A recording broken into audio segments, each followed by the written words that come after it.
A'udhu billahi minash shaitani rajim. Bismillah rahman rahim. Assalamu alaikum wa rahmatullahi wa barakatuh. My name is Muhammad Abdul-Kareem, and this is the continuation of reading the book Brainwashed by Burrell Tom. Excuse me, Tom Burrell. Said his name backwards.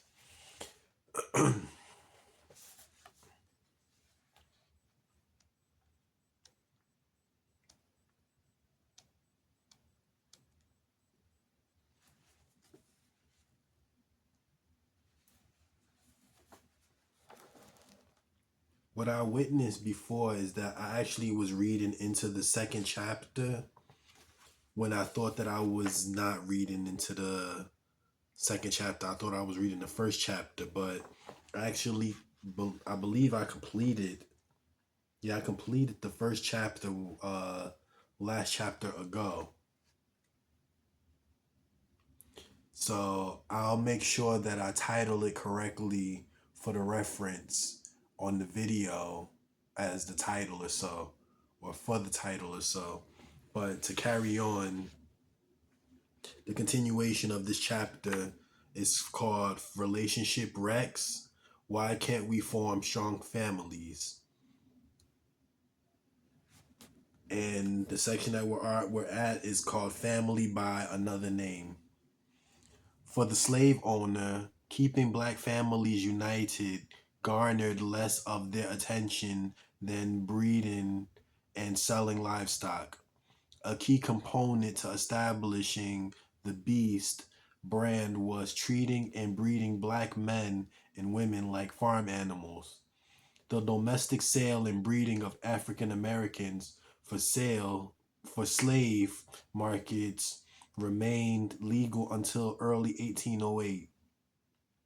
However, after the importation of slaves was no longer sanctioned by the government, slave owners in tobacco growing states like North Carolina, Maryland, and Virginia earned big profits by breeding and selling excess slaves to farmers down the river in the deep South. The large plantation owners there needed massive numbers of slaves to pick the South's next big thing, cotton, a commodity more and more in demand in England. Black families existed in a perpetual state of instability. Any number of circumstances easily separated them for a lifetime. Many slaves wound up on the auction block due to their own owner's misfortune or death. Slaves labored unruly, were often sold as punishment for their behavior. Even if immediate families managed to stay together, there was no guarantee that a niece or grandson would remain on the same plantation as an aunt or grandfather. The system retarded and fractured the basic sense of safety inherent within the family. Slaves found themselves dependent upon the benevolence of their oppressor, the slave master, for any semblance of safety. From boys to men, slavery and its aftermath constituted an unrelenting assault on black male identity. The trauma was a serious blow to the sense of manhood prevalent in male-dominated societies, and which many black men still wrestle with today. It is impossible to understand our current family crisis without examining the historical ways in which black fathers, mates, brothers, and sons were emasculated. Slavery disturbed the minds of black men who watched their women carry out traditional male duties of West African societies. Black male slaves could not take on any of the roles monopolized by white men who set guidelines in the home for training and raising children especially their sons, into adulthood.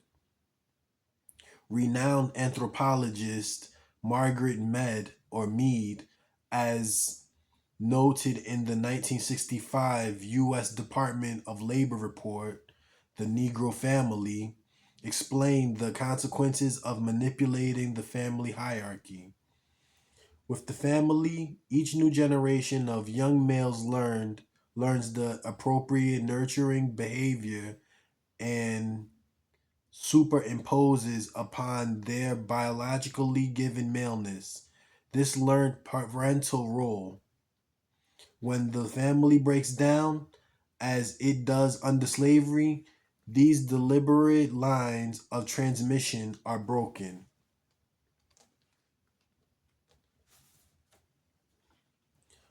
Who's the man?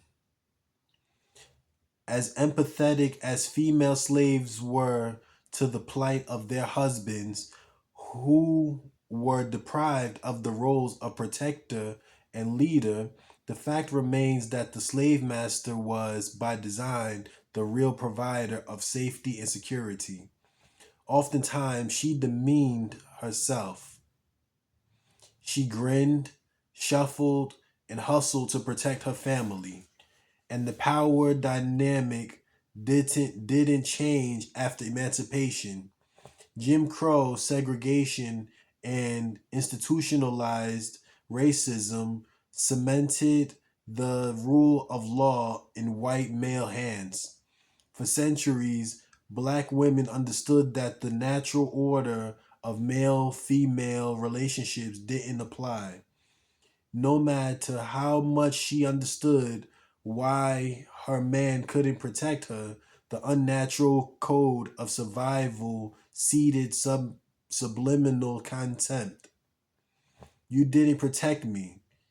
You can't protect me. I have to protect myself.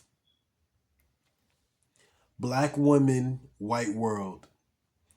The founding fathers maintained dominance by waging a mental war to convince themselves and their slaves that blacks were childlike, inferior, and better off under their care, discipline, and direction.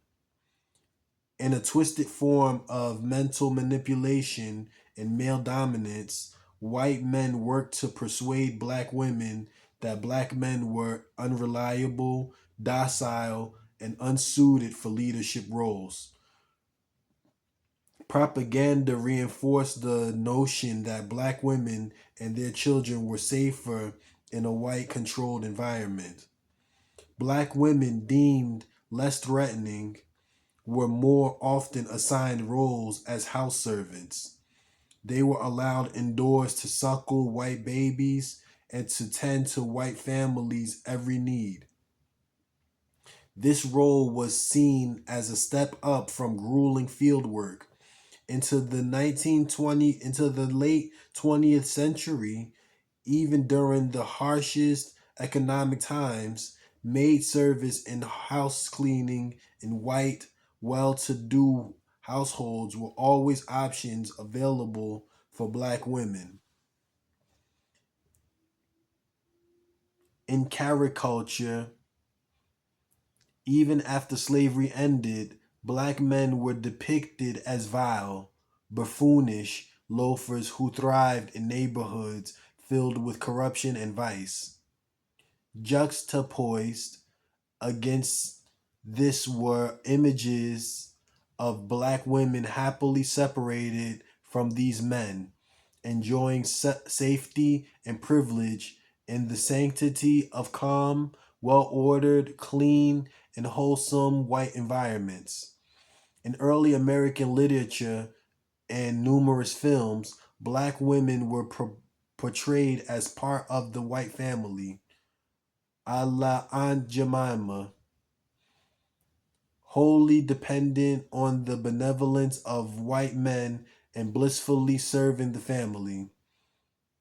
The The Bula Show, America's first television sitcom starring an African American woman, 1950 through 1953, features black actresses from Ethel Waters and later Hattie McDaniel.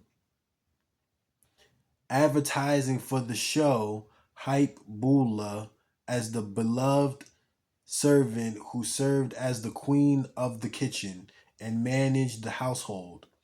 The modern rendition of the black woman thriving in the white world theme is evidenced in Nickelodeon sitcom True Jackson VP.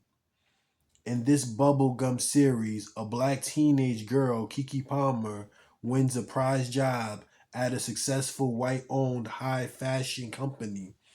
In the first season of the show, there was no hint of true family life or her black parents.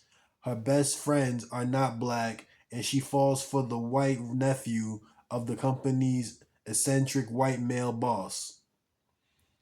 And who could forget Omarosa Manigault, Stallworth, the hard-edged, independent, and famously stubborn contestant on the TV show The Apprentice.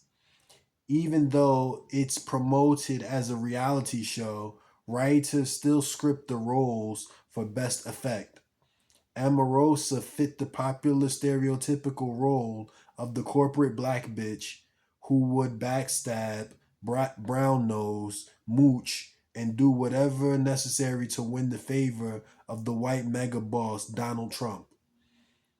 The over the overabundance of these on screen heroines subtly reinforces the early American mantra that black women are suited to white surroundings. If black men are depicted at all, they are often flawed, powerless, and secondary characters. Most often, however, black men are invisible, as in the 2008 comedy film Role Models.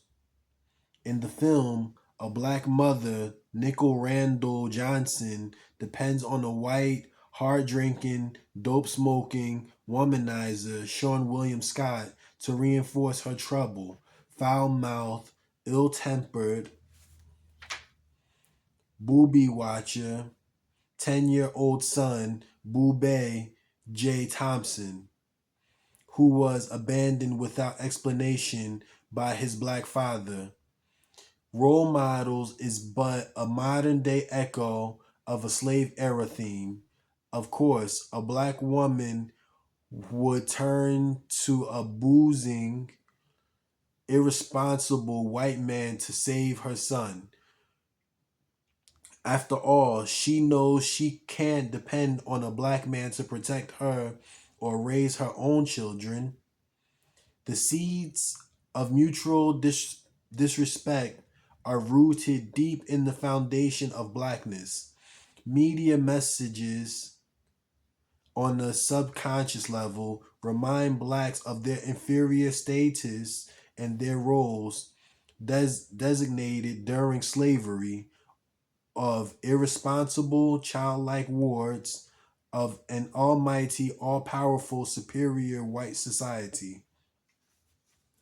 Mother married a Caucasian man because in her mind that was going the complete opposite direction. He would be all the things that daddy wasn't: stable, have a good job, wouldn't cheat on her, etc. She wanted that white picket fence, that stability, and daddy, couldn't do that. She loved him. She loved him so much, but it was not enough. Tanya. Why we can't all just get along? Isn't it fairly predictable that men and women would have been bred, branded, and programmed for hundreds of years to avoid traditional roles of commitment, parenthood, and marriage would have a difficult time sustaining these roles today? It is encouraging that given given this history, so many black men and women have remained whole and functioning men, women, and parents. Yet the current state of relations among African American couples indicates that our gender wars are more intense than in other racial groups. Our expectation gaps far wider, and the routes we travel in search of conjugal bliss are planted with more landmines. Authors Brenda Lane Richardson and Dr. Brenda Wade get to the genesis of this pathology in the book What Mama Couldn't Tell Us About Love. In the meantime, both your son and daughter have grown into adulthood on other plantations, believing they can't count on anyone for closeness and warmth. That love is temporary. After all, they lost the first love of their lives, and heaped on this are the everyday cruelties and humiliations of being a slave. Under these conditions, they can't love themselves, and so it is impossible for them to teach their children how to love themselves. Instead of teaching love, most black men and women regurgitate negatives. In barbershops across the nation where black men can be black men, a common topic centers on the crazy, violent, untrustworthy, overpowering black woman. Once we look at the traumatic hand black women have been dealt and still shuffle, we can move beyond the stereotypical angry black woman and address the issue from the foundations of her frustration.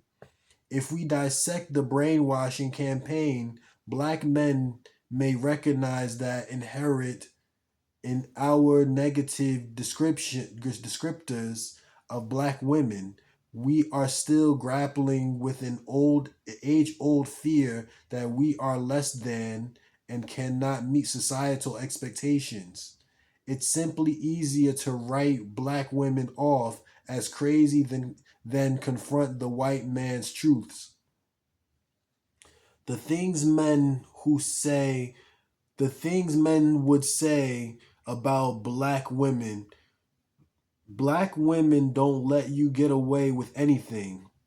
They'd always be all up in your shit, attitudinal, all in your face. The stereotypical black experience was a hard ass life.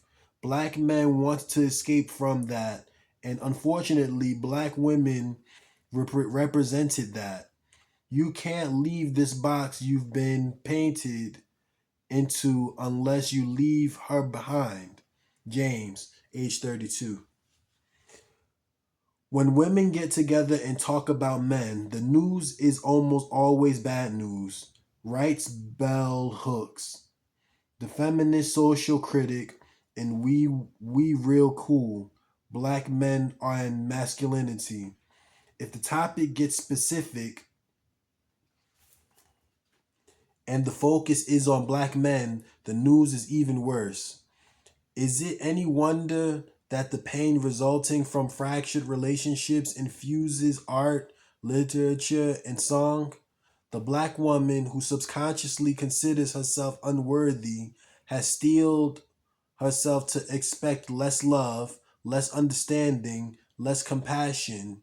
Bruised and broken, she is fully prepared not to invest too much in the inferior black man. Filled with inexpressible disappointment and disillusionment, she buries her feelings and will even tolerate contempt and abuse. The black woman's recurring theme is love and trouble, as expressed by the legendary Billie Holiday in My Man. He isn't true, he beats me too. Accepting the lowest common denominator of ourselves, rejecting or not having any reasonable expectation of a loving relationship, or choosing to go it alone because black men and women are portrayed as spoiled goods, all perpetuate the big lie expertly drafted to emphasize the inferiority of the black race. Mama's baby, daddy's maybe. Nearly three-quarters of a century ago, sociologist E. Franklin Frazier, in his seminal study, The Negro Family in America, first published in 1939, described common family patterns in the Cotton Belt that resulted in high rates out of wedlock births, which were tolerated without stigma in the community. We are but a few generations removed from this part of our past. A famous Mississippi Delta blues legend was reported to have had 15 children by 15 different women. This is something that cannot be explained solely by the enormous amount of time spent on the road. It is instead an integral part of our cultural heritage. Although the palimony suit brought against Atlanta-based rapper T.I., Clifford Johnson, Joseph Harris, dominated the media gossip circuit in 2008, few fans questioned why the relationship ended between the 27-year-old artist and the 29-year-old mother who had known each other since their teen years. Few bothered to ponder the fate of the couple's two children left in the wake of the legal dust up.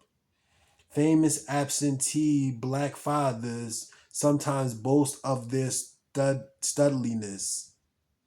In the eyes of many of their adoring, unquestioning fans, such recklessness actually brightens rather than dims their star appeal. Romanticizing and emulating irresponsible celebrity behavior is just another indicator of a race suffering from an acute addiction to the BI complex. BI, black inferiority complex. Do you really want to hurt me? Having lost any normal claim to masculinity and any right to act out the role of man and father, many black men attempt to compensate for their powerlessness by exercising dominance over the only people they can, their women and children, and when possible, other black men. Slavery abolish excuse me. Slavery abolition translated into freedom to acclaim the manhood they had long been denied. Many black men seized this new opportunity with a vengeance, using as their model the manliest man they knew, the brutal white Southern patriarch, supreme master over his wife, his home, and all his property, including his slaves. It was in a slave dominated society that black men learned it was acceptable to use violence to establish patriarchal power over black women, writes Bell Hooks in We Real Cool, Black Men and Masculinity. The gender politics of slavery and white supremacist domination of free black men was the school where black men from different African tribes with different languages and value systems learned in the new world patriarchal masculinity. Women who had been raised to be strong, tough, and creative survivalists were suddenly excluded by black men from public life and leadership roles in church and civic organizations. Newly emancipated Black male leadership instructed these women to let black men finally be men and defer to them on all matters. In contemporary times, the BI brand convinces black men that this dominant macho posturing is still essential to their male identity. In reality, it serves as just another relationship killer contributing to our present day crisis.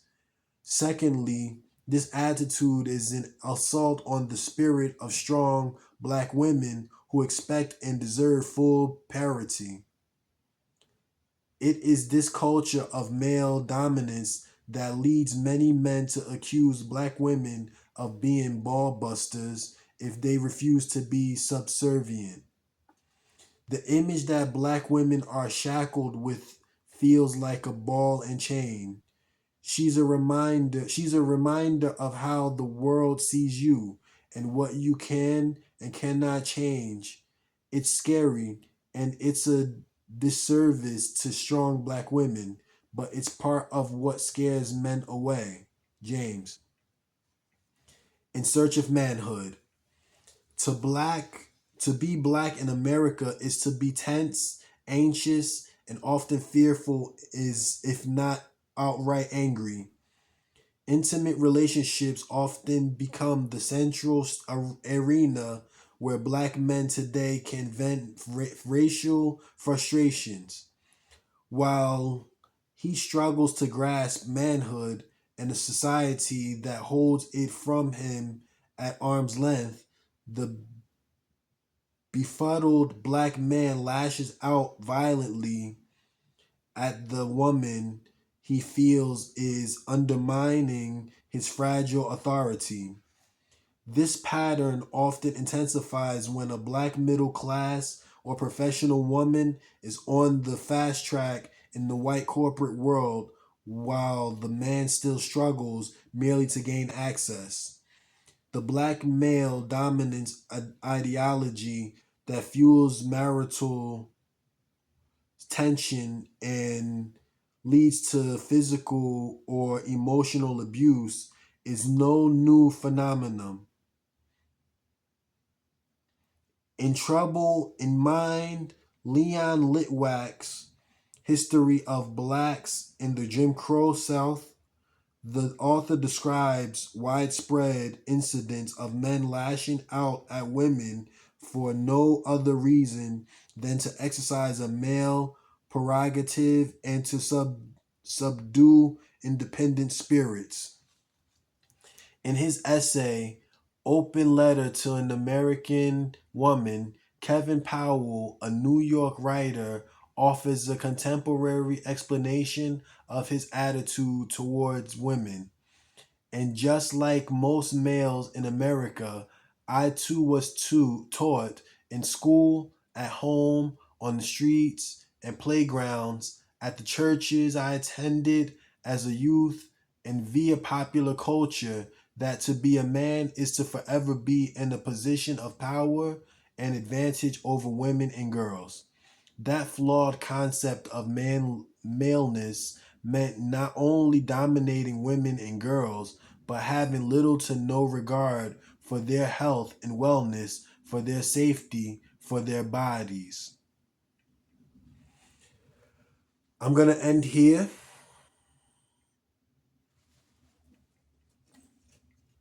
سبحانك اللهم وبحمدك أشهد أن لا إله إلا أنت أستغفرك وأتوب إليك. Assalamu alaikum wa rahmatullahi ta'ala wa barakatuh.